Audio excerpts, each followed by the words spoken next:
বেশ অনেকদিন ঘুরে ফিরিয়ে বেরিয়ে নিলাম শ্বশুরবাড়িতে, অবশেষে যাওয়ার সময় চলে এসেছে। রাত্রেই চট্টগ্রাম উদ্দেশ্যে রওনা করলাম। হ্যালো সবাইকে, কী অবস্থা সবার, কেমন আছেন সবাই?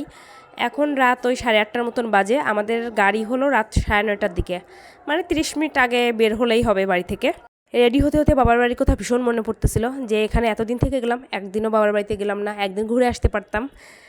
আর তারপরেও এখন আসলে অভ্যাস হয়ে গেছে, সবাইকে ছেড়ে দূরে থাকতে থাকতে মেয়েদের জীবনটাই এমন, তাই না? যাই হোক, বের হয়ে পড়ছি, ভ্যানও চলে এসেছে। এখান থেকে ওই পৌরসভার সামনে যেতে 10 মিনিটের মতো সময় লাগবে আমাদের।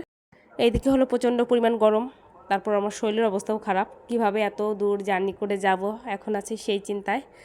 তো চলে আসছি পৌরসভার সামনে। এর মাঝে একটা ওষুধ খেয়ে নিলাম, গতকাল থেকে গ্যাসের প্রচণ্ড সমস্যা করতেছিল।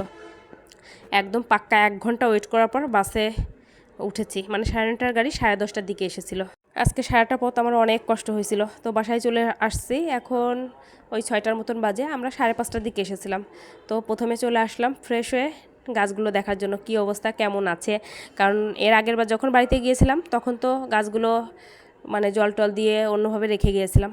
এইবার এইভাবেই রেখে গিয়েছিলাম, ভেবেছিলাম 4-5 দিন থাকবো, থেকে আসলাম তো 15 দিন একদম পাক্কা। মোটামুটি সবগুলো গাছই আছে ভালোই, আমি আসলে যেরকমটা ভেবেছিলাম তার থেকে ভালো আছে। বিশেষ করে তুলসী গাছটা দেখে একদম মনটাই ভালো হয়ে গেছে। একদম তরতাজা গাছ, মানে ভরা পাতা, ভীষণ ভালো হয়েছে গাছটা। আর গাছের গোড়ায় মাটিটাও শুকায়নি, বেশি করে জল দিয়ে রেখে গিয়েছিলাম। এইদিকে জবা ফুল গাছে ফুল ফুটেছে, 2টা গাছেই 2টা ফুল আছে। আশা করা যায় জল দিলে ঠিক হয়ে যাবে। কাজ করতে করতে আমার অবস্থা একদমই খারাপ, একটুও ভালো লাগতেছে না, শরীর ভীষণ খারাপ। একবারে রুমে ঝুল ঝাড় দিয়ে, রুম ঝাড় দিয়ে, মুছে 2 বালতি জামা কাপড় পরিষ্কার করে শ্যাম্পু করে স্নান করে আসলাম।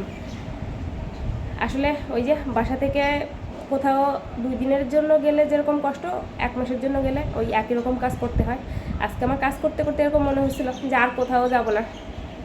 সারা ঘর পরিষ্কার করার পর ঠাকুরের আসন পরিষ্কার না করলে কি আর হয়? খুব ভালো করে ঠাকুরের আসন পরিষ্কার করে কাপড় টাপড় চেঞ্জ করে পূজাটা দিয়ে নিলাম। আর এখন ওই রাত 7:30টার মতন বাজে। তো ভাত বসিয়ে দিয়েছি আর ডাল সিদ্ধ বসিয়ে দিয়েছি। শাপলা দিয়ে ডাল রান্না করব, আর সাথে হলো শাপলার বড়া ভাজবো। এই হলো আজকে রাত্রে রান্নাবান্না। এখানে একটু হলুদ, লবণ আর কালিজিরা দিয়ে এই ডোটা তৈরি করে রাখলাম, মানে বড়া করার জন্য। আর সাথে ভাবলাম এই চিপসগুলোও ভাজি ছিল। তো হঠাৎ এই কৌটাটা খোলার পর দেখলাম, আনার পর আর ভাজা হয়নি। মা হলো শাপলা, তারপর মানে 2-3 রকমের সবজির সাথে আসার সময় দিয়ে দিয়েছিল, যে যাব বাজার করব, তারপর তো রান্না বান্না করব। এর জন্য দিনে ওইভাবে তেমন কিছু রান্না করা হয়নি, মানে সকাল আর দুপুরে ওই ভর্তা, তারপর ডিম ভাজি, এগুলো দিয়েই খাবার খেয়েছি।